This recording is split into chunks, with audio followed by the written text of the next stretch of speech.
I won't say you should follow me. You are welcome. You are loved.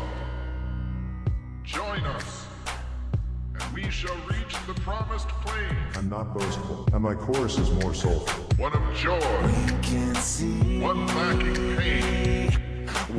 We are the cult of the heart.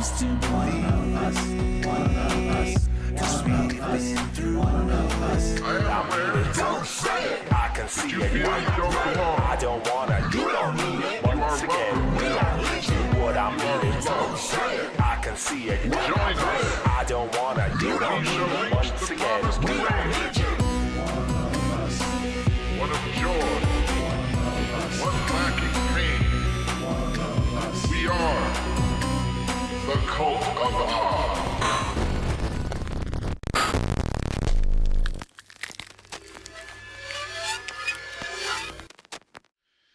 Welcome on, ladies and gentlemen. You're watching, listening, masturbating. I don't know what you're doing. To the Cult of Odd. I am your friendly neighborhood cult leader, Odd, and this is episode 107. Welcome to the Ranch, part 2. Before we get into tonight's festivities, there was an incident that happened earlier today that I must bring attention to out of nowhere. We got 20 new subs. Well, it's not out of nowhere. It was out of a friend of mine called Black Powder. He's a fellow streamer that I am really good friends with, and he does a lot of different types of gaming, but we met through GTA RP. He has a character named Don Kedick, and you will definitely love the adventures of Don Kedick. So I don't have his link handy at the moment because I am a very bad podcaster. However, never fear, we'll get that sorted. All right, welcome. Hi, how is everybody tonight? I know you're in the chat room. Feel free to chat away, talk to me, tell me how much you love yourself and how much you tolerate me. But hello, Sim. That is my lovely wife, Sim of the Dead. She is a moderator, and she will be helping try and keep my attention on the chat. So you may be wondering, welcome to the ranch. What the hell does that mean? Well, we are talking about a place called the Sherman Ranch.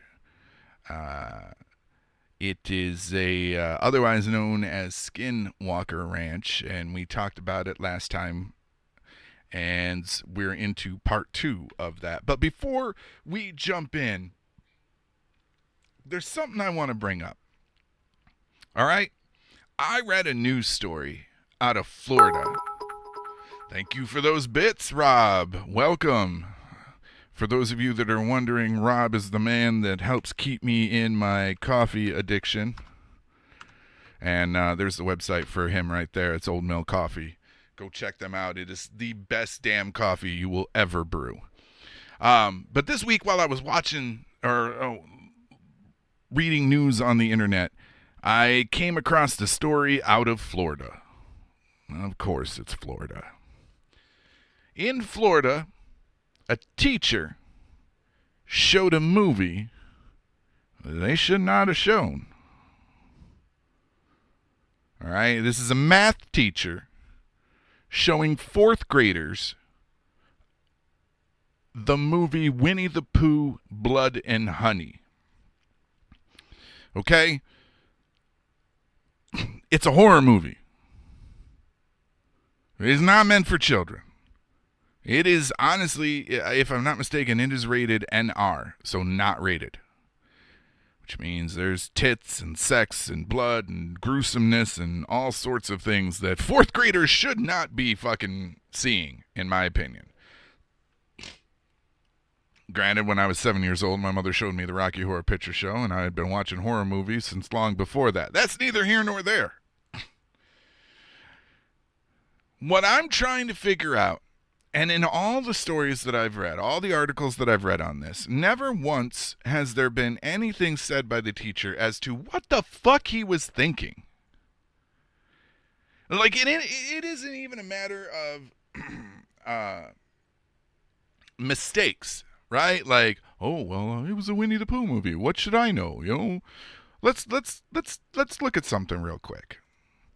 You see that right there? those are Winnie the Pooh movies. It is very clear that these movies are meant for children. Animated, the characters are all happy looking and whatnot. It's plain as day, right? Those movies are meant for children. Now, let's take a look at Blood and Honey. There is no way that a teacher saw that cover of the movie and went, yeah, that's appropriate. No way. Fucking Pooh looks scary as shit. He's got a goddamn hammer with blood all over it. Like, the words are dripping with blood. In what world would you see that and be like, you know what? I'm going to show that to a group of fourth graders. Also, too, it's a math teacher. What the fuck are they showing movies for anyways? You know, I don't know. I'm at a loss here because I'm genuinely trying to figure out what the fuck they were thinking. Because it don't make sense to me.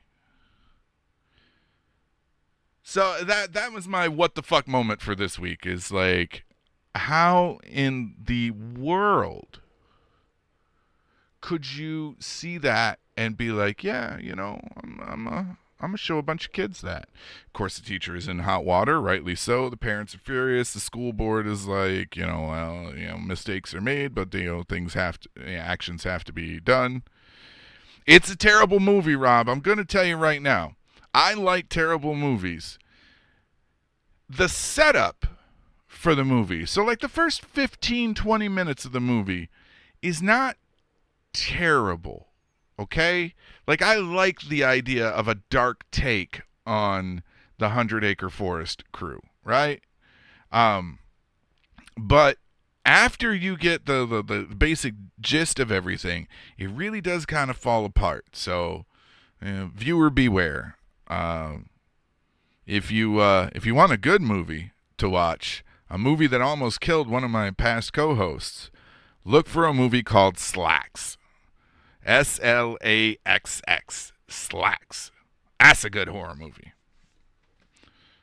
But yeah, Winnie the Pooh, Blood and Honey is definitely not for children, and you know, it's not, you know, it's not, I guess, a bad movie, but it is by no means a good movie. I don't think so. I don't think I've seen Trailer Park of Terror.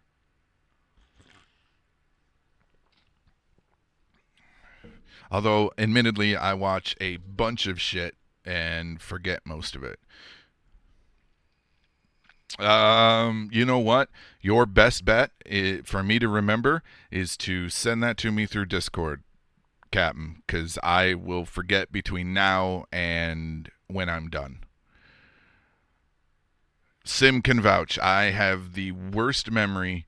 A goldfish would look at me and go, "God damn, man, can't you remember anything?" But, right, to be fair to myself, there is a lot that runs through my fucking head, you know, between coding and websites and, you know, streaming and work and everything else that I've got my grubby little fingers in. Everything kind of just gets shoved out of the way for the next thing. All right. So, Skinwalker Ranch. As a recap from our episode about Skinwalker Ranch in part 1, the newest owners of the property, the Shermans, had encountered what could only be described as a direwolf. Hey, Sandwiches Malone! A hulking, wolf-like creature that was impervious to pain. Remember, they shot at it with handguns and a shotgun. They beat it with like shovels and rakes and shit. It didn't even flinch. Like, it just did not relent. And it did not attack them, which was even weirder, right? Because like this thing was going after a newborn calf that they had bought. Like, they had just got it. They had just finished the pen to put the calf in. And this lumbering fucking creature comes out of the goddamn woods, walks up to them like nothing's wrong, you know, lets them pet it and, you know, all this stuff, according to them, of course. And then immediately sets its sights on the calf and just disgraces the calf. It attacked that recently purchased calf, and before they were able to deter the strange animal with physical attacks as well as multiple firearms being used on it, this would only signal the beginning of the strange occurrences that would plague that farm and the people around it during their short residence of the property. Because you got to realize, and rightly so, all the weird shit that went on at this place, the supernatural, the extraterrestrial, the fucking creatures and shit like that. Like any normal person like you or I, probably after the first or second occurrence would be like, you know what? Fuck this place. I'm out. No, sir. Like, if you believe in that sort of thing, we have spirits that are in the house here. We hear footsteps when nobody's walking around. We hear noises that can't be, tracked to a person or our animals. Things shift on their own. For the most part, it doesn't really scare us. It's a little unnerving when you hear it. Like if you're like deep in thought of something and the only other person in the house is sitting in front of you.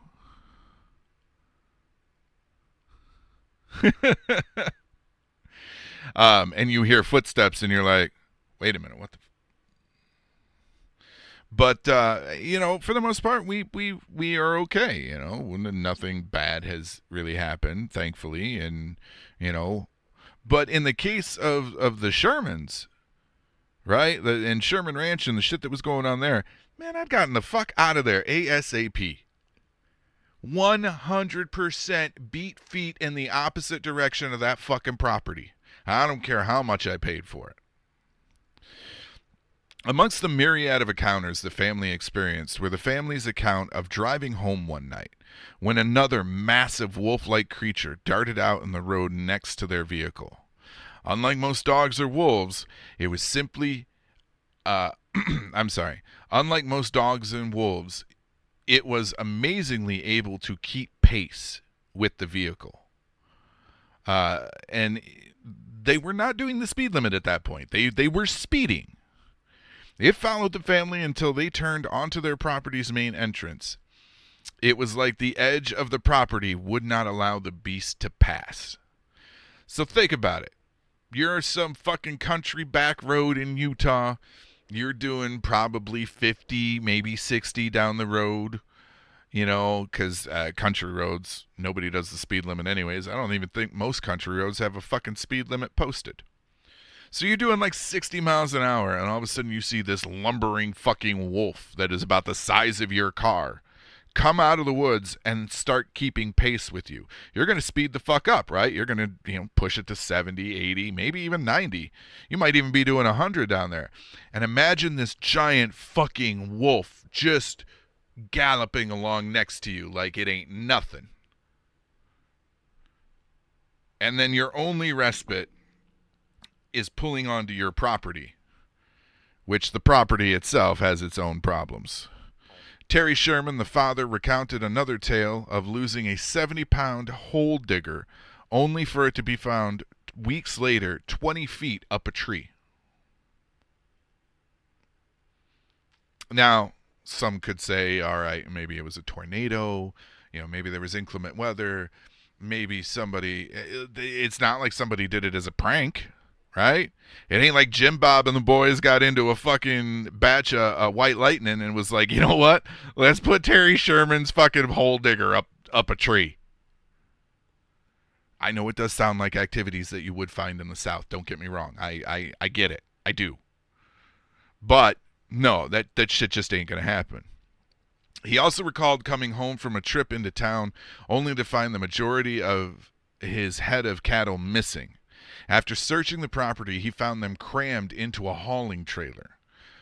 With the doors closed and secured, it was as if someone or something had herded them into the trailer and then closed them in.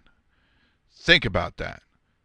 almost 8 cows were forced into a trailer that would normally only hold 4. Cows are stubborn ass fucking creatures too. Like, they ain't the brightest, but they are stubborn. So whatever fucking got them in there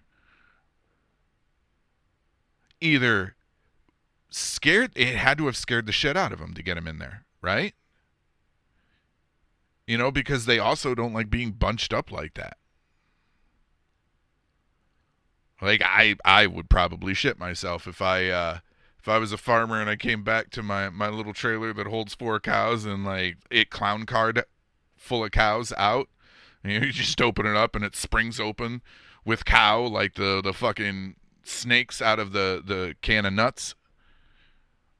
Again, these people stayed on this property and with this ranch for a hell of a lot longer than I would have.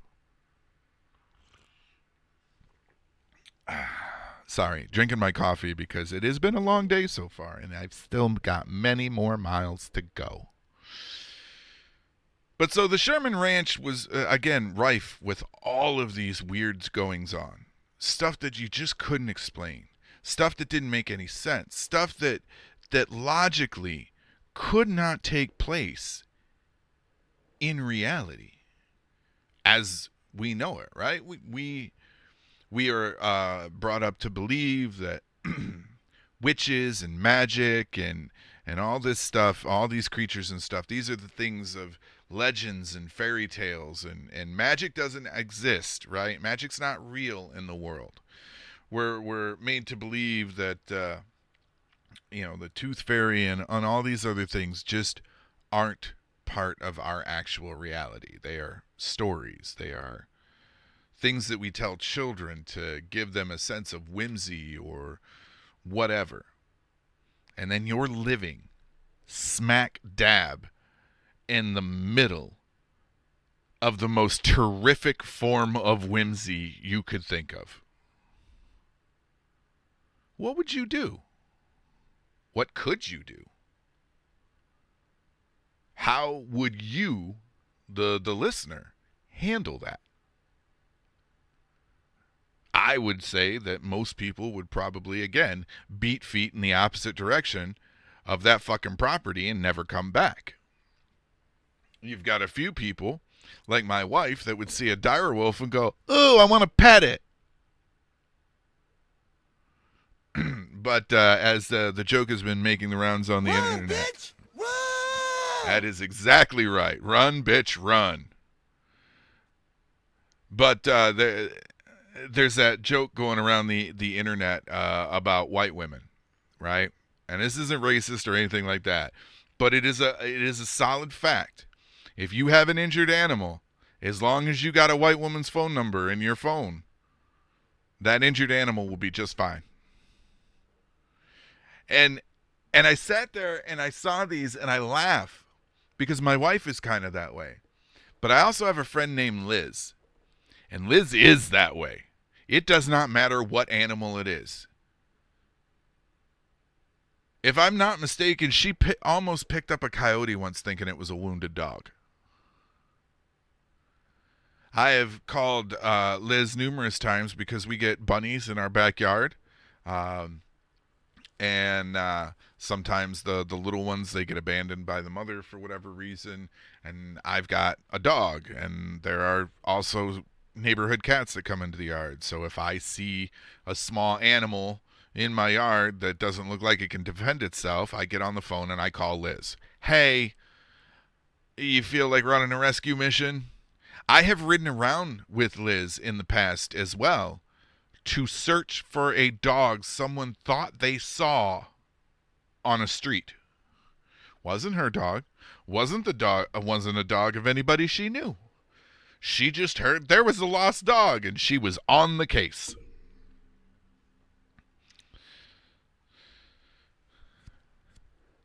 Among the multitude of odd goings-on was Terry's wife seeing an RV-shaped vehicle on the edge of the property. She could clearly see a single human shape, an entity moving past the windows in the object. Now, there's thought to be that this was MIB related. And as you remember, the MIB are the Men in Black, and they are notoriously found around areas where extraterrestrial phenomena is rumored or known to occur. Now remember, we're in the state of Utah. And you've got Utah, Colorado, Nevada, you've got this big block of states. And there are more involved where a lot of alien activity happens, or is reported, I should say. Because we can't say 100% for sure that it happened. So imagine seeing an RV at the edge of your property with one of them creepy fucking... They almost look like Slenderman, right? Like, because they're always said to be very tall, very lanky. The features on their face don't look quite right. Imagine a fucking RV. Imagine Breaking Bad with a fucking Slenderman, right? Instead of cooking meth, he's trying to figure out if he can cook you. Well, anyways, as she moved in to get closer and inspect it, they seemed to notice her presence, and it quickly sped away. The last she said she saw of it, it seemed to fly off into the distance and take on a different shape. Ooh-wee, ooh. That's some fucking creepy ass shit, wouldn't it? You're just sitting there looking at an RV and then fucking get closer to try and see it, and then all of a sudden it goes speeding off down the street and turns into God knows what.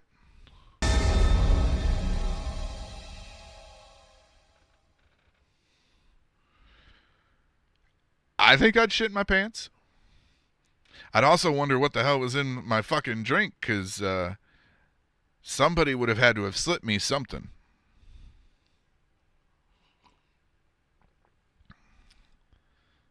I've seen some weird shit in my time.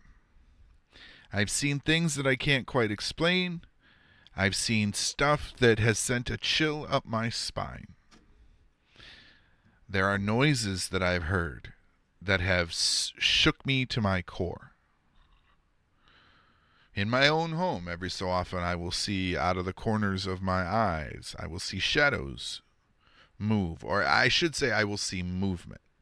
Because it's in your peripherals. You can't clearly see what's there, right?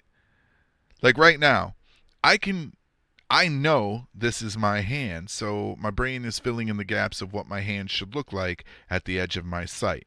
I know that there are 4 fingers and a thumb attached to the hand. I know that there's a wide spot on where the palm of my hand and the back of my hand are, and I know that the slope of my wrist. That doesn't mean that I see my hand clearly out of my peripheral vision. It's just that my brain knows that I'm holding my hand up and knows what my hand should look like. So it helps fill in the gaps. But if I take away my hand and something were to move, like I know off to the side here, there is my laundry room. I know that the washer and dryer are there. I know that there's a dry sink on the opposite side of it. I also know that there's a bookcase very close to me right here. I know that there is a doorway right here closer to me. I know the objects that are there. I know that none of them should be moving. When I see something out of the corner of my eye, I will admit 50% of the time, I just assume that it is my cat. My cat is black. When it moves, it looks like a shadow. However, when I see something move, and I know my cat's not around, or I know exactly where my cat is because I can see it like in front of me, I still tend not to look because I'm afraid that if I do look, I'm going to see something I don't want to see.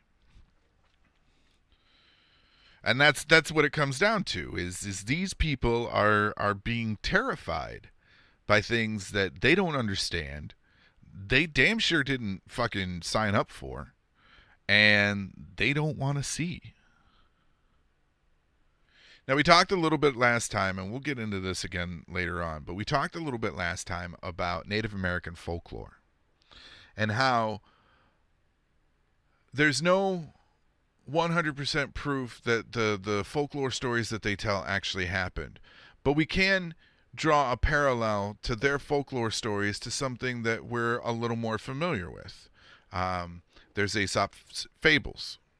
There's the Bible.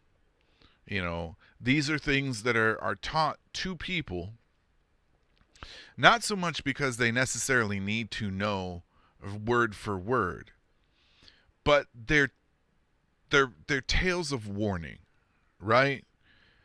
And we posited that the Skinwalkers, which are from Native American lore, they are dark witches, shapeshifters, things like that.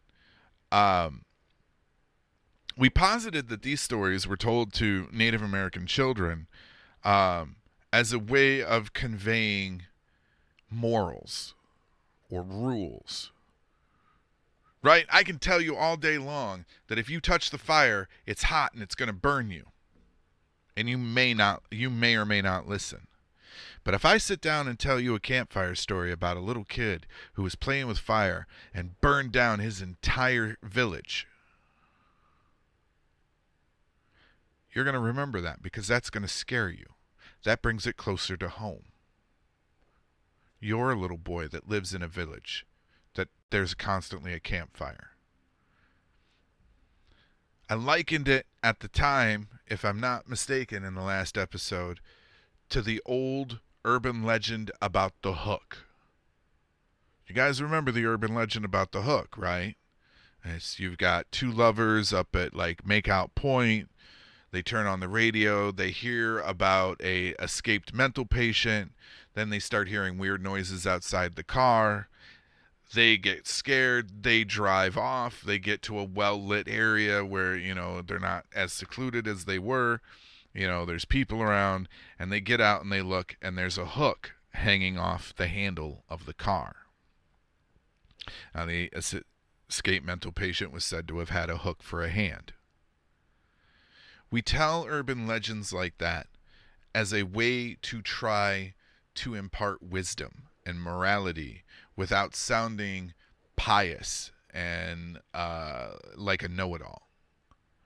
The moral of that story is be careful when you're out in the woods. You may think everything's fine, but there could be a man with a hook standing in the woods waiting to take advantage of you. And it was used to scare off teenagers from going to places like, Makeout Point or whatever it would be called. But the point is we use stories like that to convey messages we may not otherwise be able to get across. Think of it. For years and years and years and decades. Yeah, well, that's where they got the idea for it, Skelly, is the story is an urban legend. But we've seen for years and years and years through television and movies about gay people or minorities and whatnot being accepted into communities and being welcomed with open arms and whatnot. That has an effect on us because we can tell you all day long that black people and Mexicans and Asians and everyone that doesn't look like my ass deserve rights and to be respected. But that sounds like finger wagging to most people. However, if they are slowly spoon-fed an idea, little by little, little by little, little by little, you can change the social consciousness. That's what these stories are meant to do. These stories are meant to change the social consciousness of the tribe or the community in which the stories are being shared.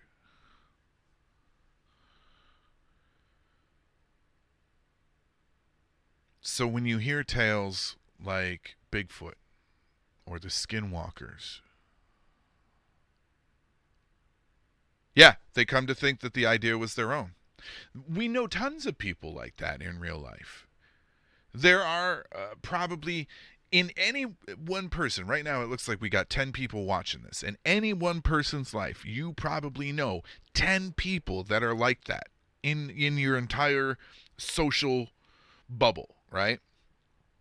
You know 10 people that are like that you have to make them think that it was their own idea before they'll ever accept it. It's infuriating to have to deal with these people, to constantly have to sit there and figure out a way to mollycoddle someone to the point where they believe that they came up with the idea, so they're willing to go do it. But the native communities realized very early on that the storytelling is a great way to convey wisdom.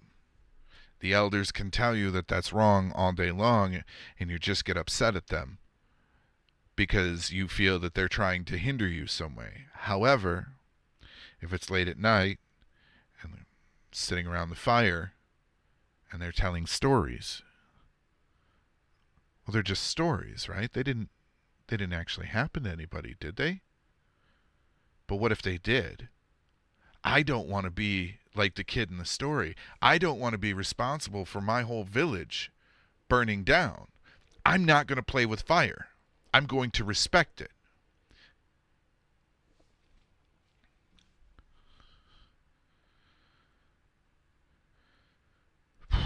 Okay, so Terry also had a tale. It was what he described as a hippie wandering his property. Terry approached him, and the hippie claimed that he felt a presence on the land. Something he couldn't quite describe, but felt a unique energy there. The stranger inquired if he'd be able to find a spot to settle down for the night and meditate. Terry was naturally very reluctant. You know, they've been seeing weird shit on the property, and now here's this hippy dippy fuck that's like, oh, the energy's bad here, man. Bad vibes, bad vibes. Can I camp here and maybe try to figure out what the vibes are? No, you cannot. I wouldn't let anyone fucking camp there. I'd be like, you know what? You go on, get the hell out of here. You go on. You get and you don't come back. Anyways, Terry was naturally very reluctant at first, but ultimately relented and allowed him to stay, leaving him to his ways. So can you imagine what he's thinking now? Great. I got giant fucking direwolves. I got fucking RVs with creepy ass fucking Slendermen in them. I got cattle that are either being mutilated or fucking, herded weird. I got farm equipment that's winding up 20 feet up a goddamn tree. And now I got this hippie on my property. And God knows if he's going to make it through the night. And if he doesn't make it through the night, I'm going to have nothing but fucking problems crawling up my ass probably for the next 6 months to a year. Several hours later, after tending to the ins and outs of the ranch life, Terry would hear the screams of the visitor and run to his aid. After approaching him, the stranger pointed to a spot in the sky. The sun was setting, but there was a circular-shaped spot over the land that contained bright blue sky. The newcomer claimed that he had witnessed things emerging in and out. Shapes, amorphous objects, and creatures. It all emerged from this singular anomalous spot of blue sky in an otherwise normally dark night.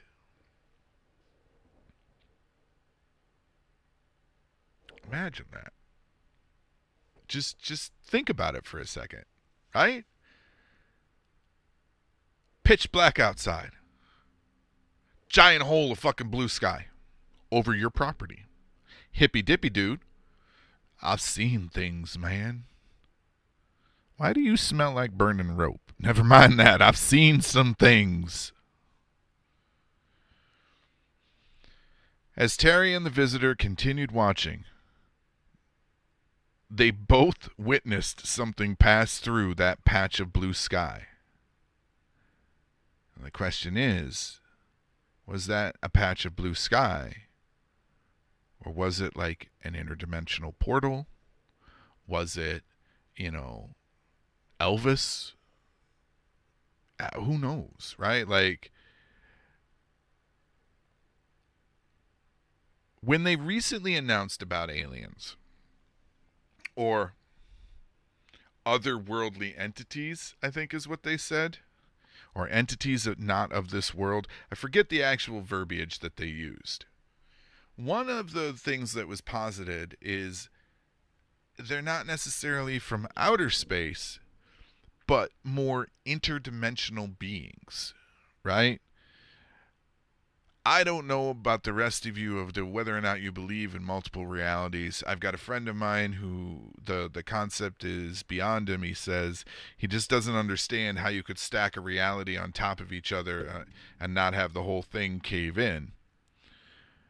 And I got to say that maybe there is, in our dimension, no intelligent life out there.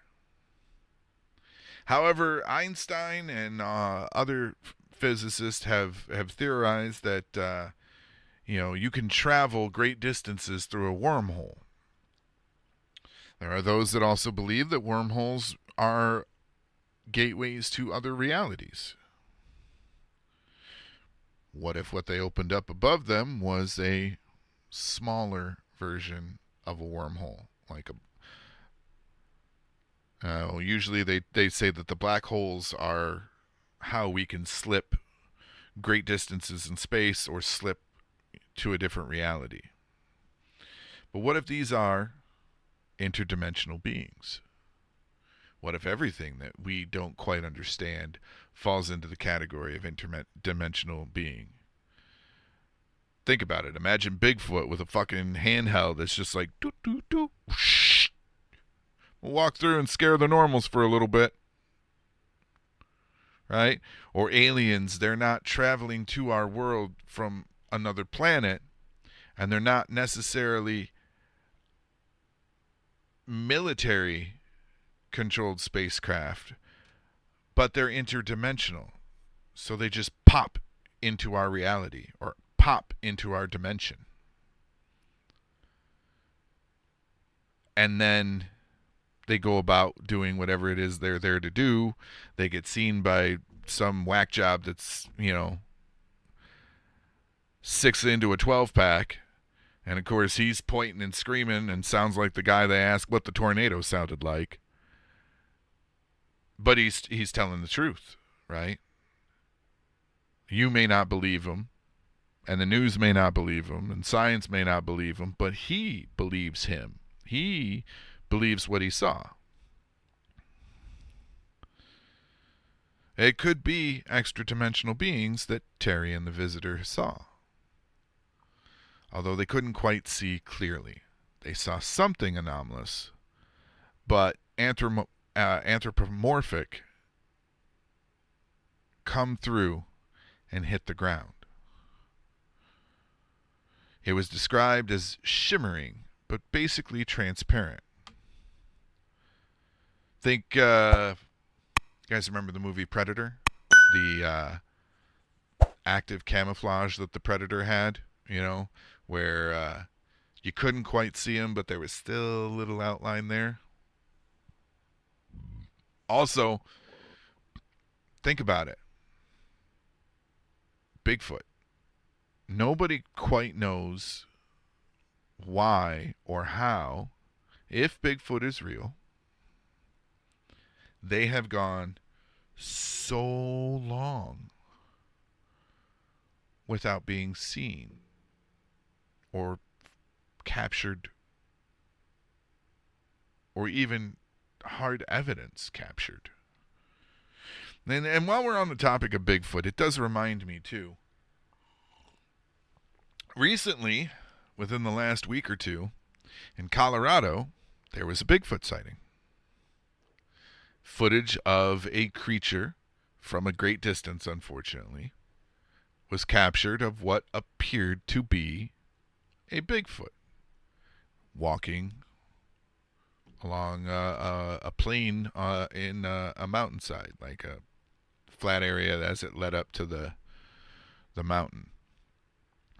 It is not your typical habitat for a Bigfoot. Grab his dick and twist it! No, I'm not grabbing Bigfoot's dick and twisting it. It is not your typical area that you would find Bigfoot in. However, it looks a lot like the Patterson-Gimli footage. It looks like the same creature, right? It even from a distance, it looks a lot like how that the PG footage looked. Now, this is the one in Colorado. I went and looked. It was Colorado. In fact, here, let me show you, good people. It's an elusive creature. This is the footage I was talking about. It's I not just great. squatted down. There was a zoomed in one that I could get, but you Yeah, let can me see the clearly camera, I'll do see the creature walking and then squat down. Now, when I showed Sim earlier, Sim said she thought it looked like the creature was walking on all fours. And I'm going to play it again for you guys real quick. Or not. Hold on.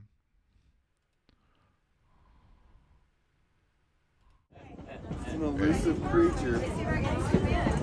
You can see it walking just there, and then squatted it down. crouches down to try to hide among the brush. Yeah, let me see your camera, I'll do it. And it's pretty hard to see in this video, but there are videos of close-up, like they've zoomed in. And the footage is, like I said, very similar to how the Patterson-Gimli footage looked. The hair does not look like it was made. It does not look like a fake suit. It moves in the similar fashion to what we've become accustomed to seeing Bigfoot move, with the big lumbering arms swaying and whatnot. Again, like I said, it's not your typical area that you would see things in, right? It's not your typical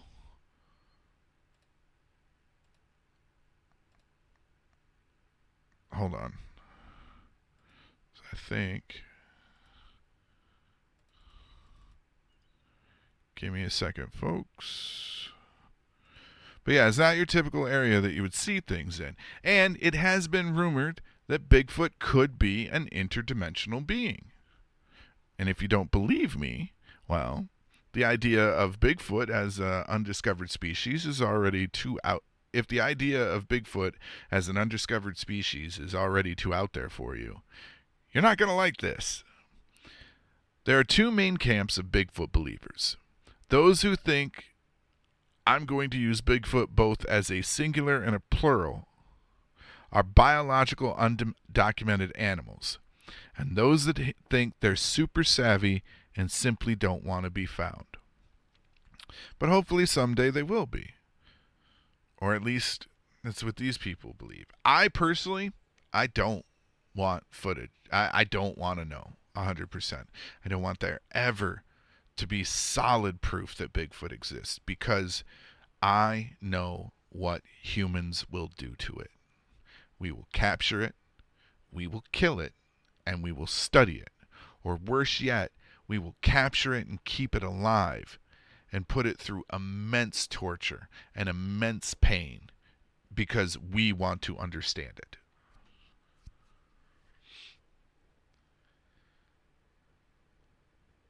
These are people you might be used to seeing on TV shows, out in the mountains doing Bigfoot calls, knocking on trees, etc. But there are others that think that Bigfoot aren't found, not because they're excellent hiders, but because they can slip in and out of our physical universe and into someplace else. These people point to Bigfoot sightings that include high strangeness like creatures walking through structures, or sightings accompanied by orbs, mysterious lights in the sky, and strange voices. They point to Bigfoot tracks in the woods that don't trail off, they just end. There are more of these stories than you might think, because some Bigfoot hunters want their work to be considered valid. They strip out those aspects of sightings and chalk them up to a human error rather than have them muddy the waters of it being a straight-up strange animal. And then, some people want the two sides to unite and see what can be learned. Is Bigfoot a cryptozoological creature? Is he some sort of ghost? Could both be right? While the ideas of a physical and metaphysical Bigfoot take up space in your head, it is useful to approach this as inquisitive and thought-provoking rather than a fact-finding mission. The books Where the Footprints Ed, Volumes 1 and 2 by Joshua Cutchin and Timothy Renner are compendiums of Bigfoot encounters with even stranger paranormal angles than seeing an unproven creature.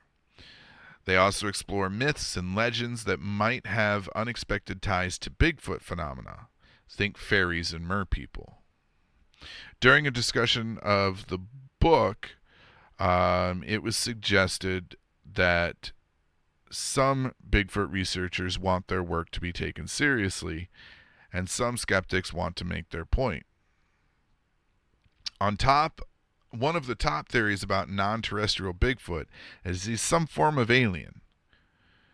6 out of the top 10 biggest states for UFO sightings are also the same big Bigfoot sighting states. Could this mean that they go hand in hand? Or are we just drawing parallels where there don't need to be any? It seems like Bigfoot encounters have a lot of the same hallmarks, though, as UFO encounters, such as strange lights and fast-moving objects. In particular, a theory about often reported orange orbs has held a lot of Bigfoot researchers' attention. These fast-moving balls of light have been seen in tandem with many a Bigfoot, leading to speculation they could be transporter beams or portals of some sort. Some say this could explain why there aren't bodies or bones to prove that Bigfoot exists, a big sticking point in the cryptozoology community. Perhaps they're being zipped away into another dimension.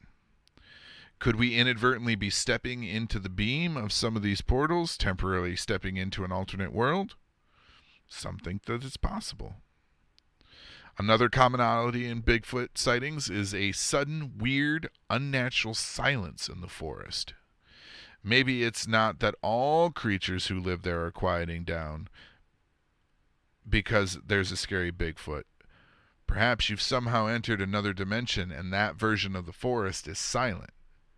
Could it be silent because in this dimension you're the predator and they're scared of you? Maybe they're happy with their Bigfoot. No big deal. But yeah, there's a whole line of thought that Bigfoot could be an interdimensional being. And as the folks on the Sherman farm are finding out, something strange is afoot at the Circle K. Now, whatever it was that Terry and the hippie saw, it took several steps through an open field.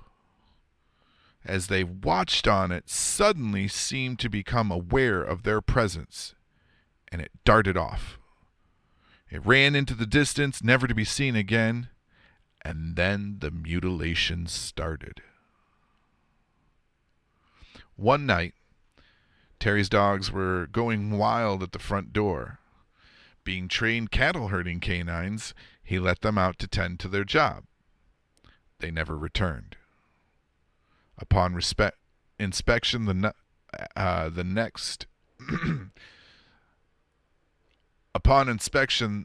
next day, after not being able to locate them, what they came upon were 2 greasy spots of gore in the underbush. Now, we've all seen desiccated animals at some point or another in our life, usually outside. But usually when they're on the highway, there's that weird grease spot that is there. Now imagine being out there looking for your dogs, and you come upon just a pile of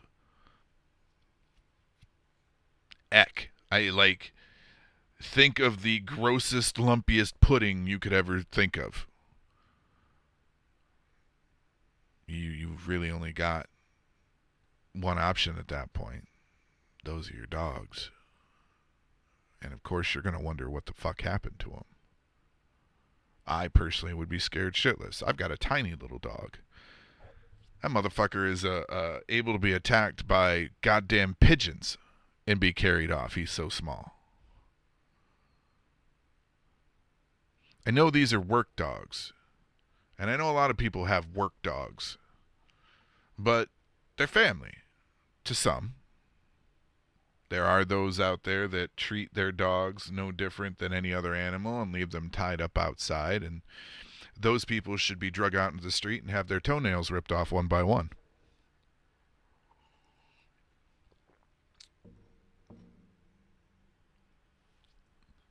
But after that, after the unfortunate, grotesque discovery under the bushes, over the coming weeks, Terry would be saddled with the loss of multiple dead heads of cattle.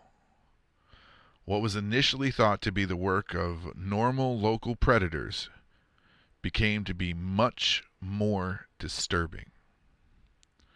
The cattle were all killed with surgeon-like accuracy. Specific anatomical areas were attacked on the animals. They were cut and cored with pinpoint precision, and not a drop of blood in or around the carcass.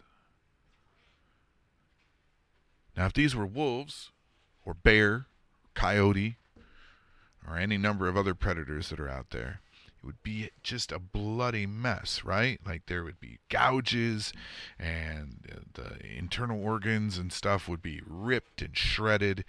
You know, it would look like they went through a wood chipper. And there would be, you know, a giant mess left behind. But imagine walking out and finding your cattle with specific organs and specific muscle groups cut, clean lines, removed, no blood left in the animal, no blood on the ground. Me personally, that would send a chill up my spine. And yet again, I would beat feet in the opposite direction of that fucking property and never return.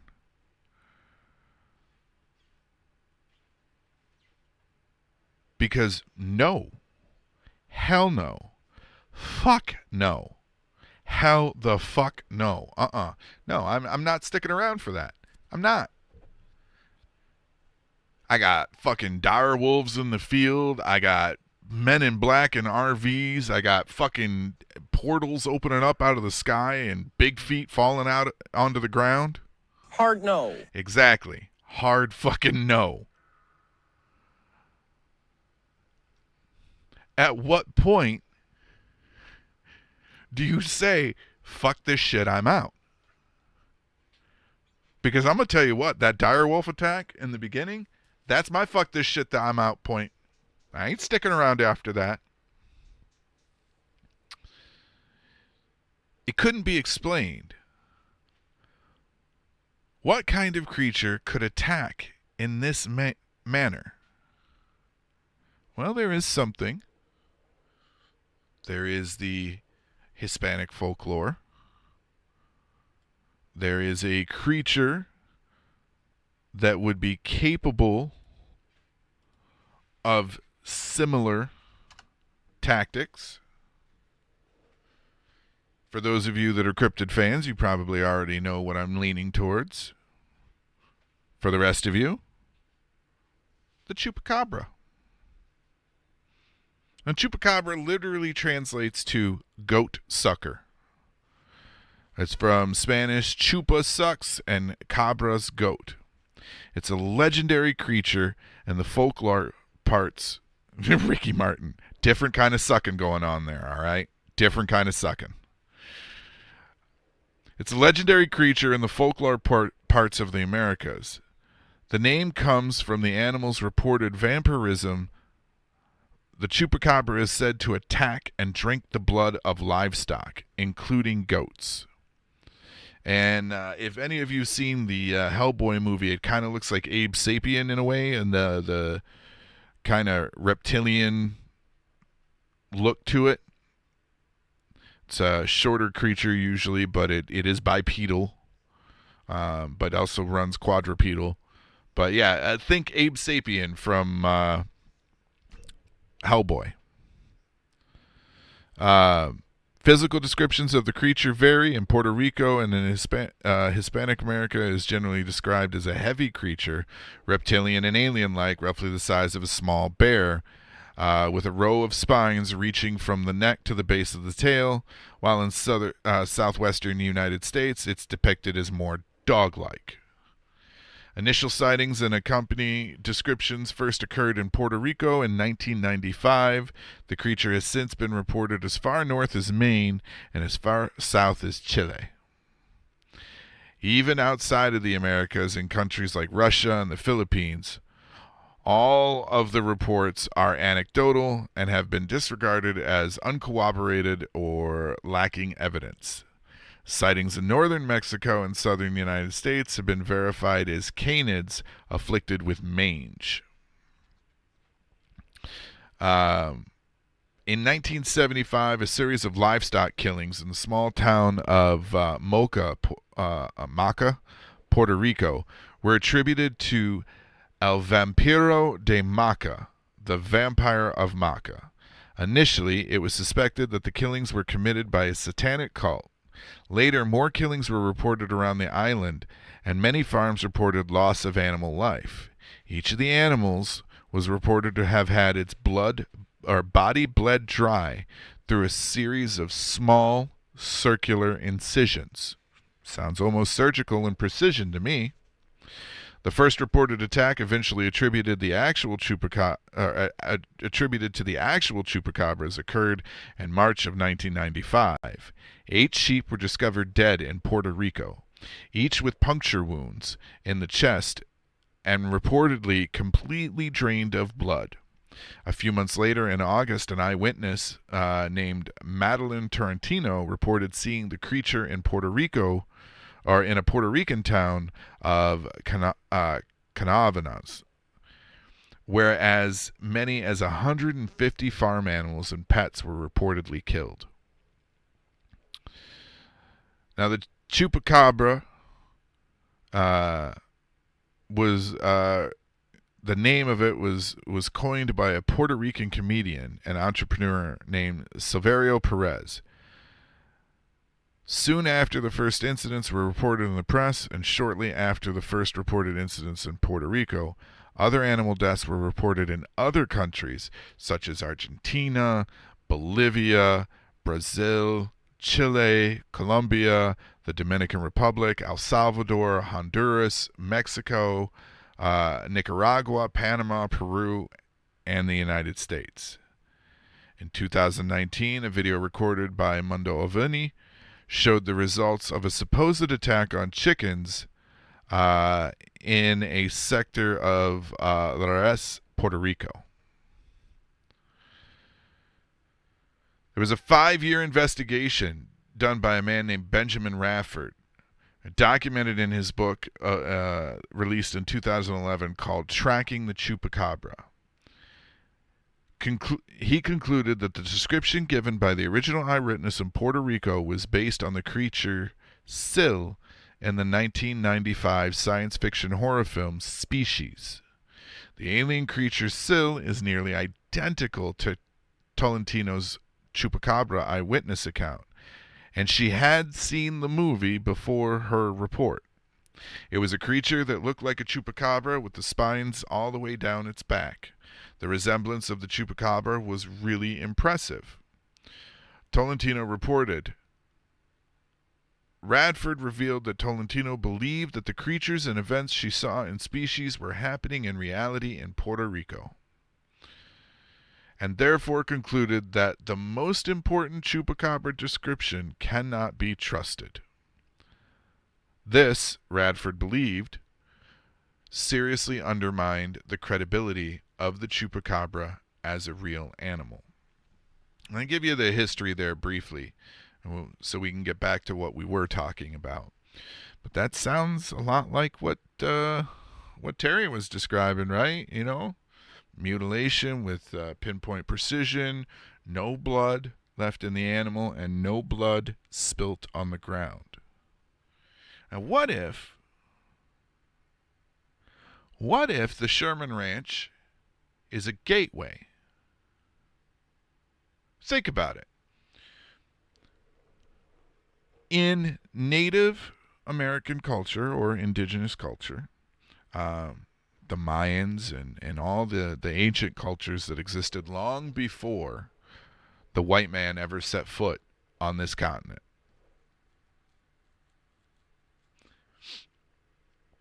they believed in the ley lines, right? They believed in the power and the energy of the ley lines.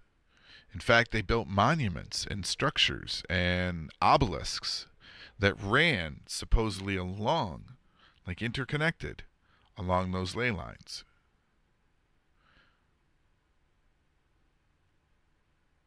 What if, and I don't know if anybody's done the research, but what if some of those ley lines converge on the Sherman Ranch property?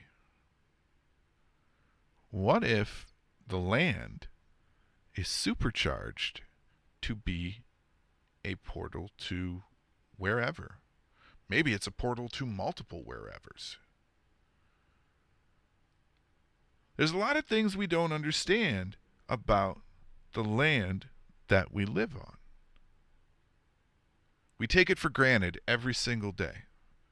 We walk outside, we water our grass, we cut our grass. That's about it. Even when you have those that like to go hiking and camping and whatnot, they don't truly understand the land that they're standing on. And I said in the first episode, the land has energy. There's a power in the dirt that is below your feet. And you can call me crazy, you can call me, a new age idiot, but I understand that there's a lot more going on beneath our feet than we have any understanding of. What up, Ice? We walk upon it every day and don't give it another thought. And it's weird, too, because it was a documentary that got my head around this. It was a documentary called Fantastic Fungi. If you have the chance to see it, do. But I am going to recommend for those of you that like to partake in a few extracurricular activities, if you know what I mean, get fucking baked out of your gourd before you watch it. Because there are some fantastic fucking visuals that are just phenomenal to watch while you're stoned. However, that aside, Fantastic Fungi is a look at mushrooms. Not just the psychedelic mushrooms, but in the mushroom kingdom itself. So those of you that are familiar with playing Minecraft are familiar with the term mycelium. In real life, what mycelium is a interconnected network of fungus. Every plant on this planet is interconnected with every fungus that is on this planet. There is a deeply There's a deeply woven connection that is just under the surface. Every mushroom, every fungus that grows on the ground is connected to every other fungus through this mycelium. What is a black alert? What the hell does that mean?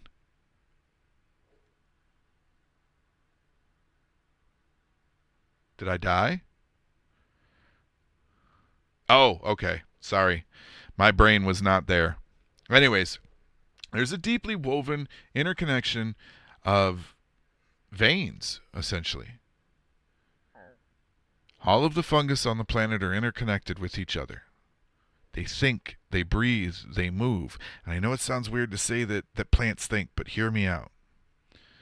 All the trees, all the flowers, all the grass, everything that grows in the earth is also connected to that network. It is a living, breathing entity, essentially, that lives below our feet that we have no idea existed. Most of us had no idea existed. So when I say that there's energy in the ground, I'm not just talking the fucking, witchy, wild theoried version of energy. I'm talking legitimate, living energy. Now, when I said that plants think, they don't think in the typical sense, right? Like a tree's not sitting out there thinking about, writing a novel. But they do talk to each other. And if you have seen any of the videos on YouTube or TikTok or even Instagram, there are those that hook up machinery to these plants to hear what they're saying, essentially, because there's electrical impulses that are running through them. And these connections read those electrical impulses as musical notes. It's really fucking cool. I will get lost for hours watching videos on it because I think it's neat. If you play certain types of music for plants, they grow better. Right?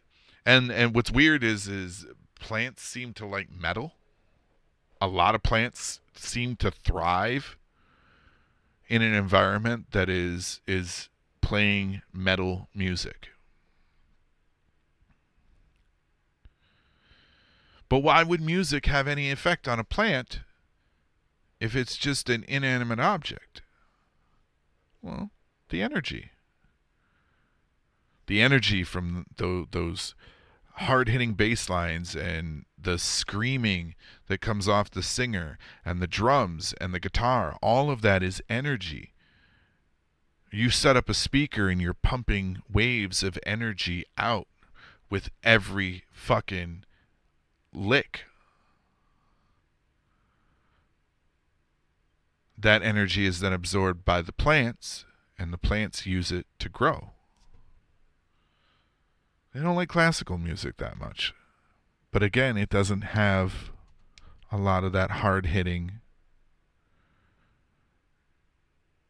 energy. I don't got a better word for it right now. So what if the Sherman Ranch just so happens to be an area where the ley lines connect?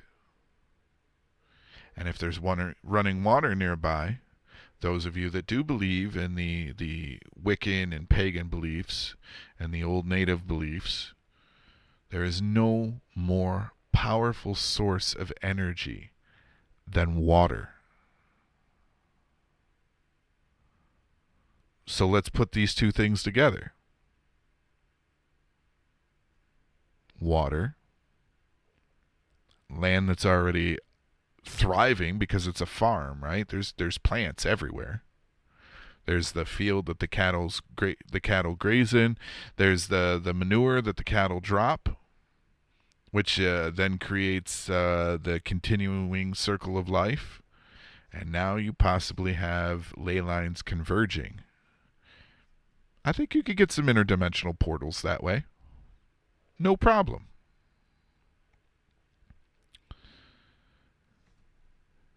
It was shortly after these attacks, around the early 1996, remember Chupacabra showed up in 95, on the family's ranch that Terry did an interview with a local reporter. The interviews covered all of the phenomena that the family had dealt with. Cryptids, paranormal phenomenon, crop circles, cattle mutilation, lost time. These interviews would eventually catch the attention of Robert Bigelow, a self-made millionaire in the hotel business who had a vested interest in the paranormal and UFOs. Within 3 months of publication of the article, Robert Bigelow would make an offer to buy the ranch from the Shermans, with an offer of around $200K. The Shermans were quick to sell. I would be too. Bigelow would almost immediately set up a scientific team to investigate the site. He would create NIDS, or the National Institute for Discovery Science, and after an extensive investigation around the home, or around the some 500 acres of land, the team would experience a wide variety of unexplained activities. After setting up NIDS, Bigelow would attract the attention of Colm Keller and George Knapp. They famously co-wrote the book Hunt for the Skinwalker. After their experiences at the location, which we mentioned in the previous episode, and is where we are taking most of our information from. But this is not where the story ends, because we have more to tell you, and we will in our next episode. But I want to touch back on something that we found earlier today while we were getting ready for this. And it's not all that far from the area.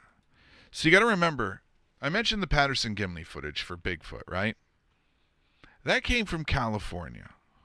And of course, if you guys know your geography, you know how things are set up. You've got California, you've got Nevada, and you've got Utah. Boom, boom, boom. And earlier I said there's this little area where all this weird shit seems to happen. There's like a belt across, almost like a Bermuda Triangle that isn't in the middle of the goddamn ocean. And there are tons and tons and tons of reports. But we found this really cool thing. And for those of you that are into road tripping and cryptids, you might want to put it on your must-see list. It is called the Bigfoot Scenic Highway. And it stretches, let's see, hold on, from Willow Creek in California all the way up to a place called Happy Camp, also in California.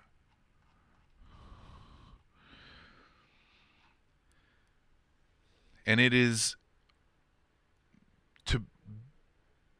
believed to be one of the Bigfoot epicenters that a lot of sightings come through. It's, of course, a tourist attraction, don't get me wrong. But it is supposed to be one of the hottest areas for sightings. It's located among the deep green forest of northwestern California. The Bigfoot Scenic Byway takes you through the region, boasting the most sightings of Bigfoot of anywhere in the country.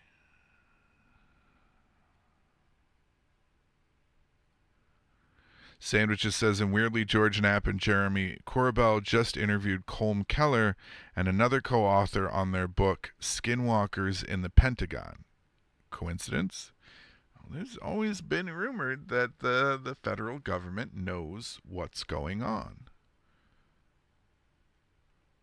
That through the ages, the government has kept a massive book of secrets, and that each president is privy to these secrets, but cannot speak of them. But yeah, so this scenic byway, it's where most of the sightings of Bigfoot have happened, more than anywhere in the country. And whether you catch a glimpse of the elusive creature or not, a trip down the route rewards you with impressive mountain ranges, wild rivers, and recreation opportunities around every bend. It begins in Willow Creek, known as the gateway to Bigfoot country, and it ends in Happy Camp. Your trip pause. God fucking damn it, Dave. It's 89 miles, and you travel through or pass near a variety of public lands, including several wilderness areas, 2 national recreational areas, and the Wedgwood National Park. The small towns along the route are the perfect place to stop and stretch your legs and get a little insider information on Bigfoot themselves. What do you mean you can't hear?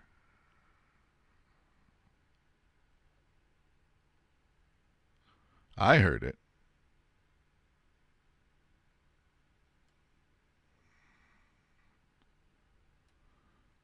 Did anybody else hear Dave's alert?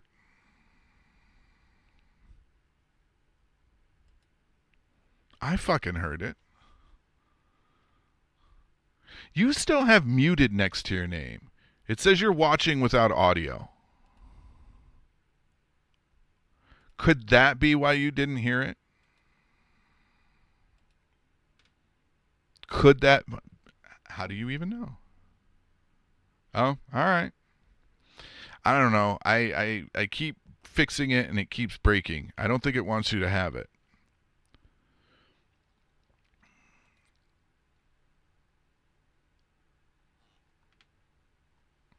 Yeah, there's tons of little stops though along this place, and it's kitschy and kind of cool, but like there's a Bigfoot steakhouse, there's a Hoopla Valley Reservation, a Bluff Creek Historic Trail, Orleans, Clear Creek, Happy Camp. Like they have definitely set up for Bigfoot enthusiasts. But I personally believe that it is entirely possible that the Sherman Ranch, or Skinwalker Ranch, if you will, sets upon some ley lines, and that might be the explanation for all the weird goings-on.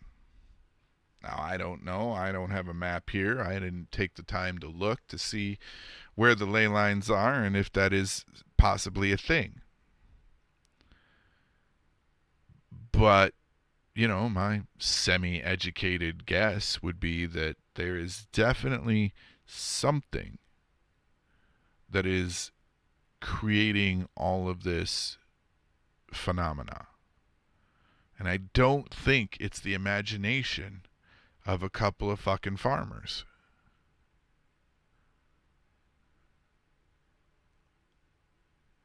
I think that what they saw was real. Robert fucking Bigelow spent $200K on a 500-acre farm, which sounds like a deal, but then set up a fucking scientific discovery fucking camp. If you go to Skinwalker Ranch now, there is a giant fucking gate out front. It says no trespassing. Why?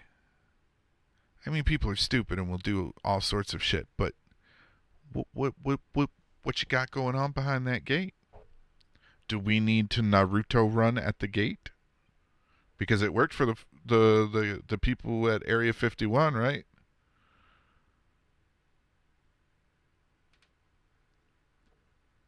There's definitely something strange going on out there. Because you've got everything, right? You've got fucking giant mythical creatures such as direwolves. You got fucking MIB types showing up. You got shit falling out of the sky. You got things that look like Bigfoot. I mean, what else could it be, right? Like, the only thing that they're missing is the devil himself fucking juggling and a couple of ghosts as backup singers.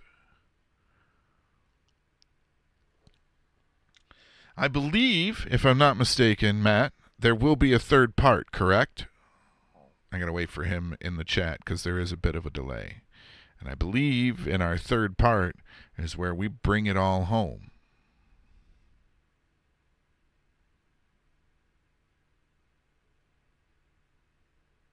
But I highly recommend yourself looking into the Sherman Ranch. Because, as always, my goal is to present you with enough information to pique your interest. Because I can tell you all day long that this shit is real, that I believe it. I can present you with the stories and the information, but that doesn't mean you're going to believe it. I'm a big believer in you finding out information for yourself. It is not my job to tell you what or how to think.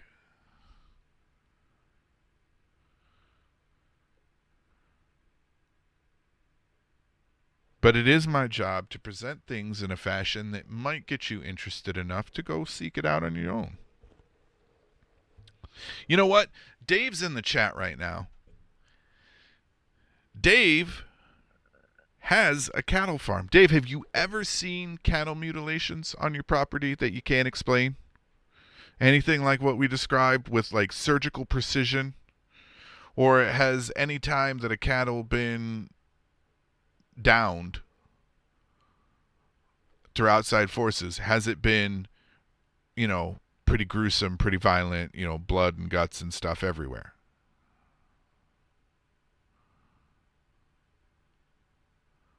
Because I'm sure, you've had your fair share over the years of wolves or rabid dogs might take a nip or two at one of your cattle. It's like an inevitability, right? When you run a farm, you're going to have to deal with outside pests.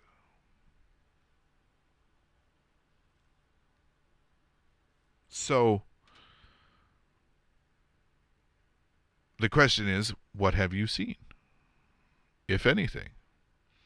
I'm going to tell you what, I'm not believing that a wolf is out there with a knife and a straw, just like, yep, they'll never believe this.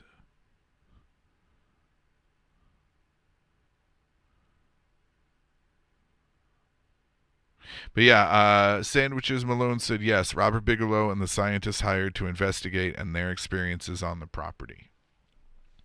This episode was a little light only because there's this weird break, right? Where there's not a lot that was fully documented. There's not a lot that went on. Like, I know that sounds like a lot. Everything that we talked about, from the cattle being stuffed into a fucking trailer to the post hole digger being 20 feet up a tree and aliens in the cornfield and all this stuff. I know it sounds like a lot, but it's really the lull, right? The first episode, we kind of ramped up to everything, and then, we hit the peak of crazy, and then it kind of plateaued and just rode that line for a little bit. But I do believe, if I'm not mistaken, the stuff with Robert Bigelow and the scientists that were hired to investigate, that takes the train or the roller coaster even further up the hill. Because now remember, everything we're going to talk about, and it should be several pages for me to get through, so we might not be able to joke around and stammer too much. But I do believe everything that we'll get through at that point. These are scientists. These are people who make their living trying to understand the unknown.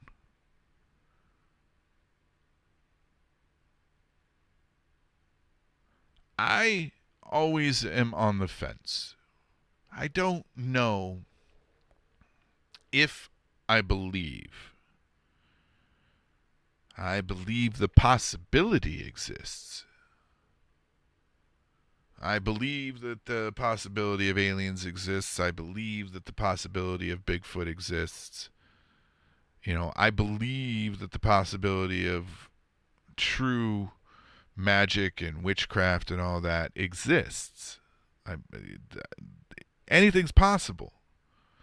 But there's a difference between possible and probable. And that's where I always find myself, is trying to understand in my own head the gaps between possible and probable. It is possible for my fat ass to take a running start at a 6-foot fence and jump it.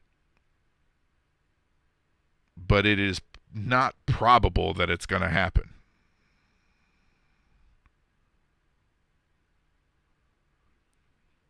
And I have theories when it comes to Bigfoot that are outside the norm too. Like my buddy Ace, he is a huge Bigfoot enthusiast. And there are things that I believe that he doesn't believe. Like, for example, when it comes to Bigfoot and trying to understand why they can move about, but they're not often seen moving about, right? Like you'll see them in the woods and then they'll just disappear, or that we don't find Bigfoot camps or anything like that. My thought process, and I've mentioned this before, and I mentioned it in my Bigfoot, is I wonder if they utilize the cave systems. And I say this and people are like, well, how would they get from point A to point B? Look at the cave systems in America. They are all interconnected. Some of them have passages that are very narrow to fit through, but they're still connected. Now, I'm not saying that a 7-foot tall hairy monster is squeezing through a hole that big. But if there's a small hole, there's a chance somewhere else there's a bigger hole. And what if they've learned to traverse those cave systems? What if they know the path to the spots where they can fit through? What if they live down there? Like, I think, if I remember correctly, when I did my Bigfoot, I think we've only explored like 12% of the cave systems in America. We have no idea what's down there. We have no idea fully how deep they go or how far they go. I know that there's a cave system that stretches from the very top of Michigan all the way down to the fucking cave system in Kentucky.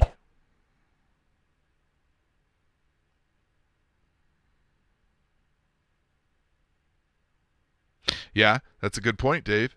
And then you have to think about maybe some of those cave systems that intertwine with some abandoned mine shafts.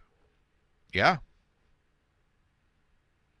I think it's entirely possible that if Bigfoot does exist, that those caves are the reason that we don't know where they live, that we don't see them that often. Now, there is a theory that those cave systems are being used for a much more nefarious purpose, and that is a discussion for another episode. But since we were talking Bigfoot anyways, I think those cave systems are key as to why we don't see them. I think they move and live down there.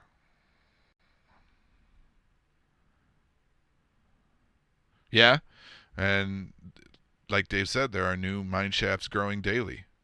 There are people down there mining and whatnot. Yeah, same with UAPs. We've barely explored any of the ocean. We know more about space than we do our ocean. Think about that. It took billions of dollars to build rockets that were safe enough to get up into space. And we know more about what's above our heads than we do of what's under the water. We're finding new species all the time. And the deeper you go, the weirder they fucking get. I still 100% believe that octopi do not belong here. They are not of this earth. Their DNA is alien to everything else on this planet, including other sea creatures. They are some of the smartest creatures on this planet. They are some of the most resourceful creatures on this planet. They have the ability to regenerate limbs. They have the ability to regenerate their own cells. They can live for, I believe, a couple of 100 years. If, sickness doesn't set in, or they don't, get eaten by other animals, if possible, or wind up somehow severely injured. I believe that it is entirely possible for an octopus to live close to 200 years. Closer than you or I could. I've always been fascinated by octopi. From the giant kraken of old pirate legend to Cthulhu himself. The idea of a creature like the octopus, or cephalopods in general, but intrigues me for some reason. And that is why we use a lot of it in the imagery for the show. It's the unknown. It symbolizes the weird that we experience in this planet, to me. Yeah, we thought the coelacanth was extinct for over 100 years. But the reason we use the octopus tentacles and stuff like that is, I am an H.P. Lovecraft fan, but it symbolizes the weird, the unknown, the strange. And how it stretches so far across our lives. And we don't even realize it. Oh, also, too, if you guys noticed, I've swapped the logo underneath the little picture where my window, or where my face is. And I hope you guys like it. I think that's the new logo that we're going to run with. I know this is off topic, but like in the movie Incredible Hulk, how we have not made a serum for faster limb regeneration like the lizard tails or even starfish ability to regrow whatever the body is. How have we not? Well, some may claim that we have, and it's just under lock and key. Those people like tinfoil as headwear, but it is what it is. I think the issue is we can't. I think the DNA to do that is locked within the octopi genome, and it's so different from ours that they haven't figured out a way to combine the two. But you're right. It seems to be that it would be possible, right? Because our own, not compatible. But our own cells regenerate to a point. And we have, this is a scary thought, but this is something that I learned years ago. Did you know that on any given day, you, whether you smoke or not, go in and out of a cancer situation about 100 times a day? Because what cancer is just dead or infected cells. Now, typically when a cell dies off, the cells around it will consume it and take its place. Cancer cells are the ones that don't get consumed and end up spreading. Think of it like an infection that goes untreated. On any given day of any given week, of any given month, of any given year in your life, you go in and out of a cancer situation, a serious cancer situation, about 100 times a day. Now that means our cells have the ability to regenerate a little bit. We have the ability to repair a little bit. Same as when you get a cut. It may take longer, especially as you get older. But eventually the cut will heal, and either you'll get a scar or it'll heal like nothing was ever there. I think our DNA is incompatible currently with DNA that would allow us to do that. But then you also have the school of thought, and this is what always boggles my mind. There are scientists that are devout Christians. There are people of science that believe that a man sits on the clouds, in the clouds, and is controlling everything. But there are scientists that, wrestle with, should we play God?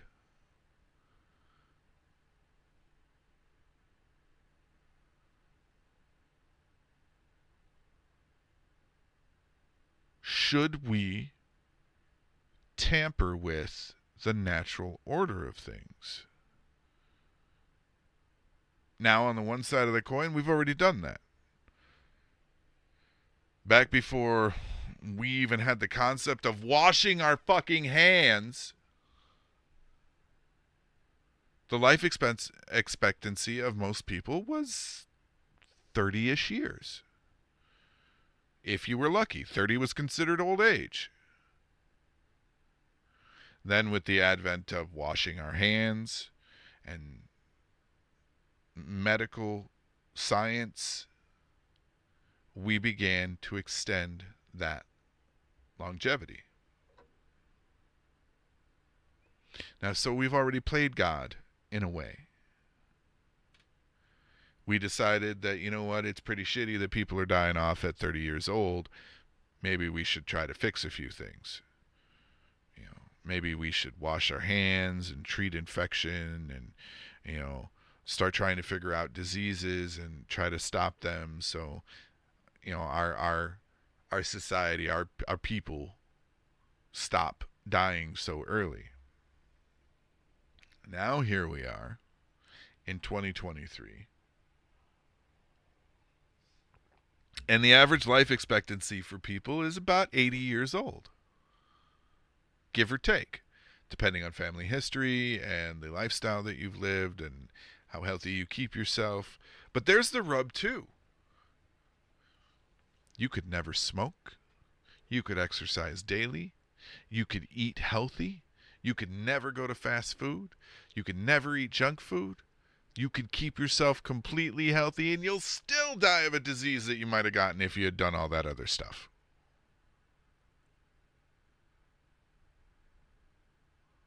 That's why, I smoke cigarettes. I would like to quit, mainly because it gets to be expensive. But in the back of my head, my brain is telling me that if I keep smoking, I'll be fine. But that the minute I quit smoking, I'm going to get a health condition from it. I'm going to get cancer. I'm going to get COPD. My lungs are just going to fall apart if I quit smoking. Because that happens. I also believe that it doesn't really matter what we do to our bodies, to an extent. That our time is our time regardless of whatever we do. Part of me believes that if we're destined to get fucking cancer, we're going to get cancer no matter what we do. If we're destined to have lung issues as we age, or our memory is to go, it's going to happen no matter what we do. It doesn't matter how much fish oil and ginkgo biloba we put into ourselves. Now, Alzheimer's runs in my family. And when I say runs, I mean Usain Bolt. there is a high likelihood that I will have to deal with Alzheimer's. That is why I make jokes about my memory like I did early on, but it scares the living shit out of me. Because I forget things so easily. And it's hard to determine what is an ADHD lapse in like focus and attention, which has created what seems to be a forgotten thing, versus is my memory actually going?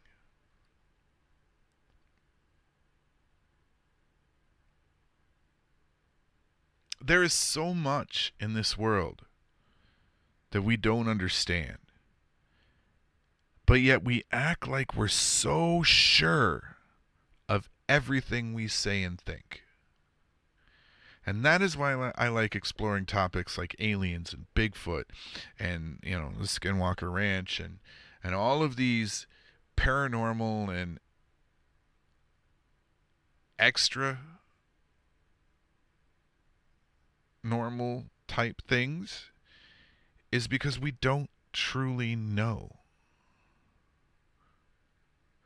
There are no more lands to discover. But there's so much in the world around us daily that we have no idea about. You wake up every morning and you're so sure that you're going to get out of bed and go get coffee, and that you're so sure that you're going to go get dressed and go to work, and that you're so sure you're going to go to work and you're going to work your shift and you're going to leave and come home.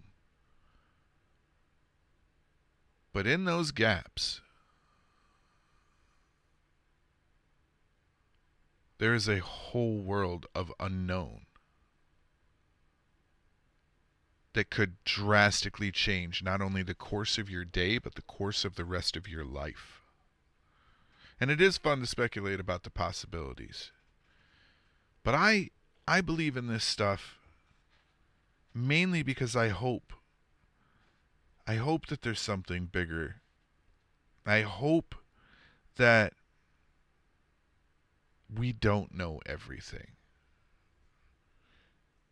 That there's still some mystery and some magic and some trickery for us to discover. Because I'm not a scientist. I'm not going to be at the forefront of any major breakthrough. It's not going to be because of my involvement. And I am at the halfway point of this race. I'm 41 years old. I just said the basic life expectancy is about 80 years. That means I'm in the last half. I'm in the back 9 of my life. And I hope for something spectacular in the next 40 years.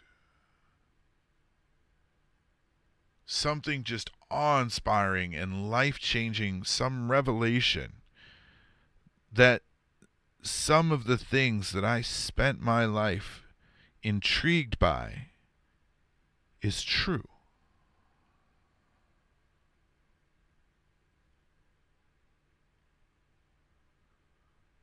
Now, I don't care if it's aliens, I don't care if it's Bigfoot, I don't care if it's monsters or demons or fucking chupacabra or Men in Black. I don't care what it is. But I feel like the little kid in the movie Incredibles when the father asks this neighborhood kid, "What are you waiting for?" "I don't know. Something amazing."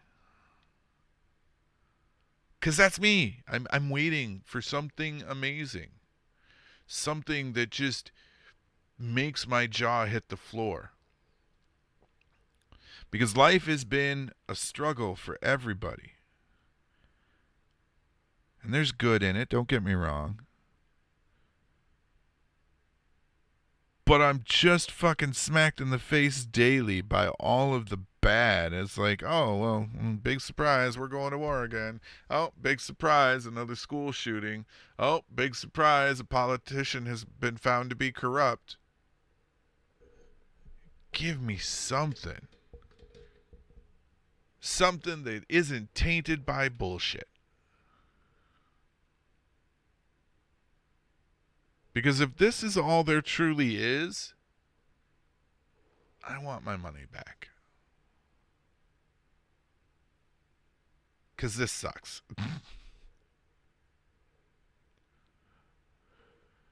There was something, too, that I posted both through my TikTok and through my Facebook wall that I thought was pretty interesting. It was an animated video. And it was supposedly a person speaking with a godlike entity. And they were talking about the idea of reincarnation. And while the idea that I'm about to share with you scared the living shit out of me, it also weirdly brought comfort for some reason.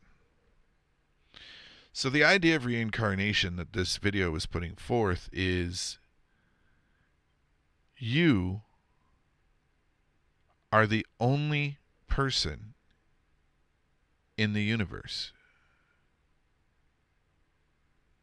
Now stay with me. You and that stranger across the street are both you at different points in your life or in your spiritual being. When you die, you're reincarnated as another person. And you don't get to transcend until you have been every single person on the planet. You don't remember that you are that person. You don't remember that you were that person. That's where those feelings of deja vu and things come into play, or how we seem to instantly connect with certain people. The thought process is your two spiritual beings jive better than your spiritual being with someone else that you don't get along with, that you don't click with like that. And I thought the concept of that was just wild. And like I said, it scared the living shit out of me, because that means I got a lot more go-rounds, and I don't want that many more. But the idea that I am and this, I don't mean it to sound egotistical, but the idea that I am the only entity in this universe, and that I will live the lives of every person who has been born, is alive, and will be born simultaneously at the same time, brings me some weird comfort. And the idea is you live as each person until you learn enough in the spiritual sense to then you yourself become a god.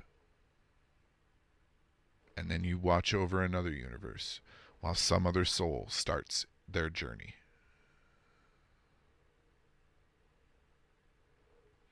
And you watch that person and you try to help guide them as they continue on their path to become their own god of a universe and repeat the cycle. I know it's a bold concept. I know it's new agey and crazy, but like I said, it terrified me and also brought me comfort to know that I am he and you are me and we are all together.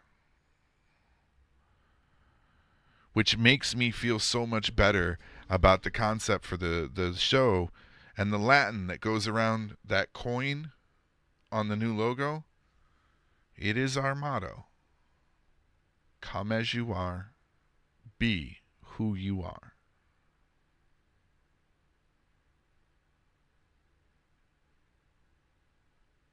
We're all in this together. Each and every one of us. Whether you believe in the reincarnation theory that I just put forth or not. We are connected.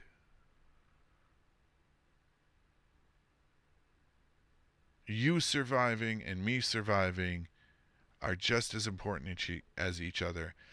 And whether directly or indirectly, we are responsible for each other.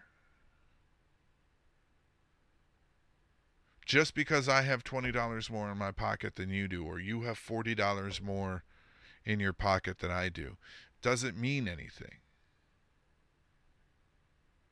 If we can get past the bullshit,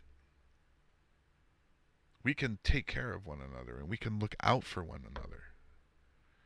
Because we are one another.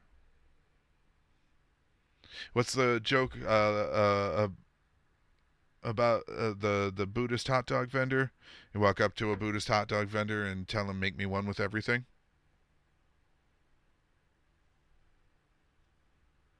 I've thought that for a while. That was my biggest pushback against the Christian religion and the idea of God and Jesus to begin with. I like the Buddhist outlook on things. My mindset falls somewhere in the middle of Wiccan, pagan, and Buddhism. One, I believe being in control of everything from the weather to time to good things and bad things happening and whatnot, all of that feels too much for one entity. I don't care how fucking omnipotent you are. The idea of multiple gods and goddesses makes more sense to me, i.e. Wiccan and pagan beliefs. And the idea from Buddhism that I like is that we are all connected. I'm as much a part of that tree out there as that tree is me. My survival and its survival are interconnected.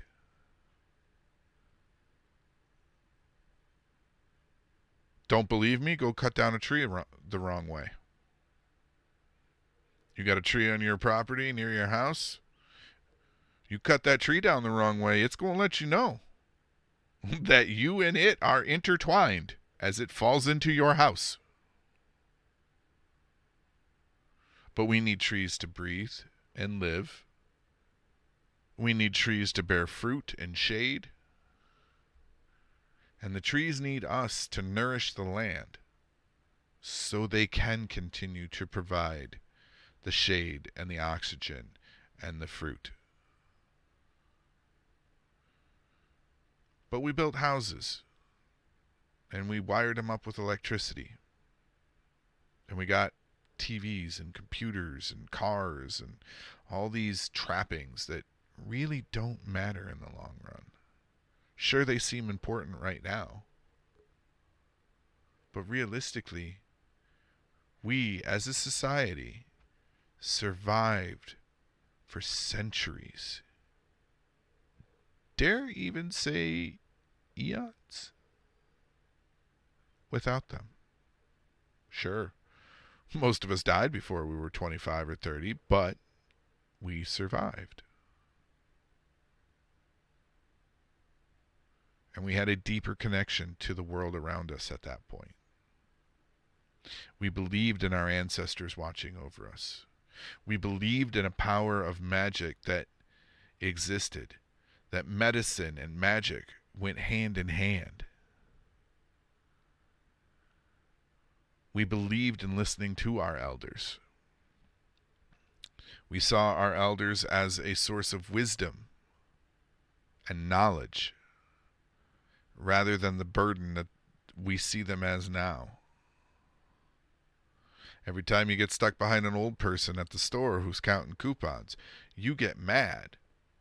Instead of realizing that, yeah, that person is holding up the line, but they're also probably saving more money than you are. That's wisdom. That's knowledge. I had a woman that I was helping at work the other day.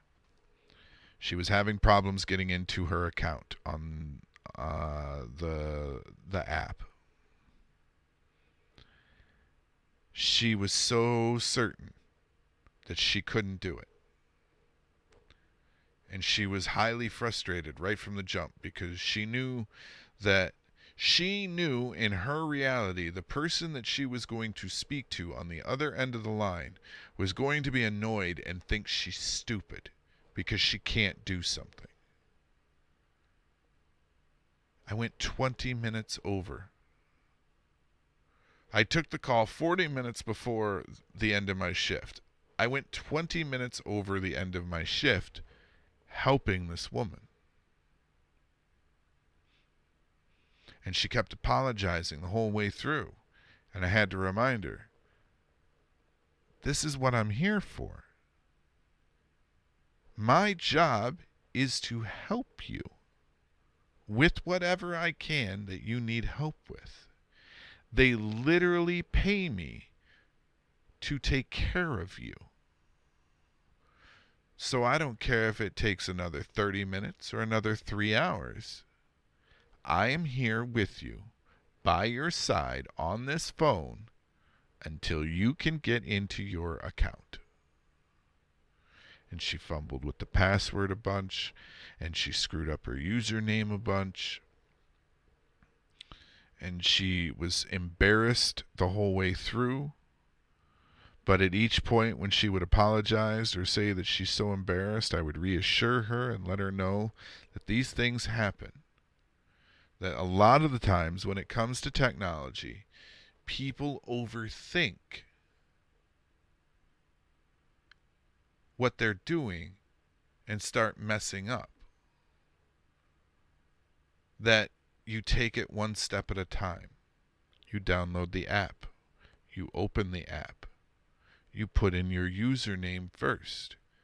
You put in your password. You put your password in slowly. You go back and double check your username. You go back and double check your password. You take the time and care to ensure that it's right. And sure, it's a slow process, and it may take you forever the first 10 to 20 times. But eventually, it becomes habit, like the back of your hand. You won't even think about it. I don't know if I helped that woman get past her inherent fear of technology. But for those moments that she was on the phone with me, I made her feel like everything was okay. That it was okay to not necessarily be so technologically savvy.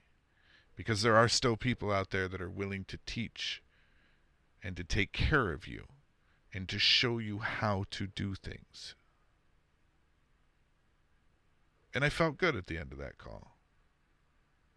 Because that woman reminded me a lot of my mother. And I miss my mother greatly. We're coming up on 4 years that she's been gone. And weekly, I would have to help my mother with something that was so simple and so natural to me. Her biggest issue wasn't trying to sign into things. It was saving photos and being able to find them again later. Because she would download a picture and just click download and save and not pay attention to where it's going. Not build a pattern, build a rhythm, create a special folder that she has to force herself to navigate to each time to put it away. She would just save it, and then she's like, where is it? And then she'd call me and she's like, I saved something, I don't know where it went. Okay. Go to your downloads. What do you mean go to my downloads? So I'd walk her through how to find where she, like the log of downloads that's on the browsers. And see that button that says open in location? Hit that. And it would take her straight to it. And she's like, well, why did it save there? That's not where I wanted it. Did you tell it to go anywhere specific? No, I just hit save. That is why it went there. That's where it chose to go. Well, that doesn't make any sense. Is what it is. Well, how do I get it to do this? And then I would walk her through the process. And I did this weekly for a very long time until I moved out of state. And when I moved out of state, I passed the reins to my brother. But at least once every couple of months, I would get a phone call from my mother. How do I do this? Well, where's Eric? Well, he's not home right now. Okay. I am not there. I can't see your screen or what you're doing. So bear that in mind. But I will do my best to try to help you figure out what you're trying to do. And sometimes it was successful. And sometimes she hung up more frustrated than when she started. Those were usually the instances where even I was baffled as to what she did. Like, you ever spell a word so wrong that the fucking squiggly line goes, I got no fucking clue, man. It could be Tuesday. It could be fucking onomatopoeia. I don't know what the fuck you were trying to spell. Every so often, my mom would run into those things. And me being all the way across the country, there wasn't much I could do to help. All I'm saying is, appreciate the world around you. Look for the wonder. Look for the whimsy. Because it's really easy to get bogged down in the bullshit. It's really easy to just be pissed off all the time. Trust me, I know. I'm living proof. I am angry from the minute I wake up to the minute I go to sleep. But luckily, the job seems to, for some reason, I'm able to kind of push that aside because I'm helping people. I'm genuinely helping people. But I am a grumpy son of a bitch, normally. Ask any of the motherfuckers that are sitting in this chat right now that hang out with me in a VC on a regular basis. They know I am a grumpy son of a bitch. But I'm also hopefully a nice guy, a nice enough guy.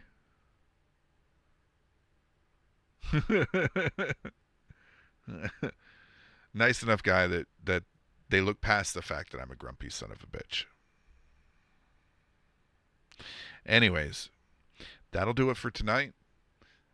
I want to thank you for joining us for episode 2 of Welcome to the Ranch. We will be back in 2 weeks with part 3.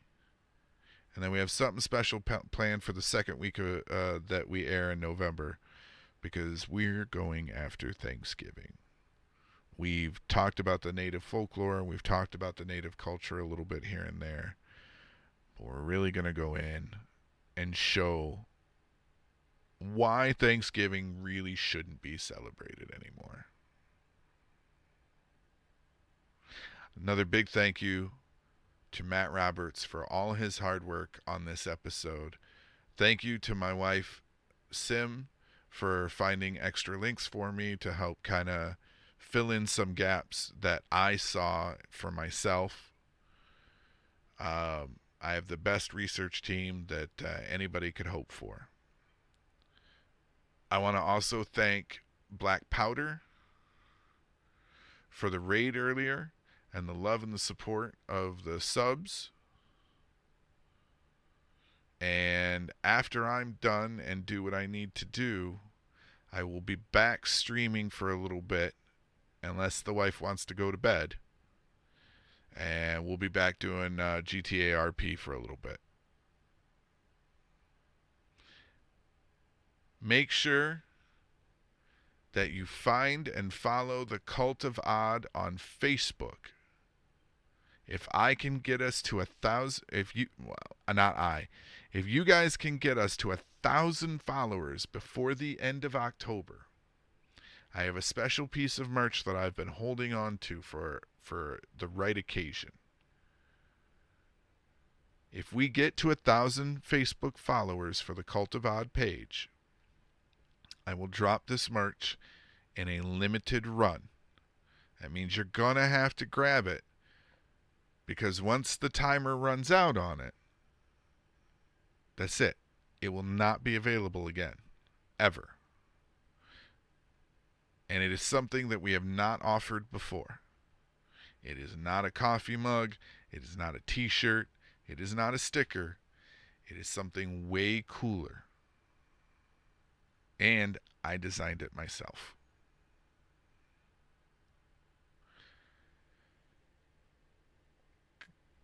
Excuse me. In the immortal words of the Iron Sheik, good night and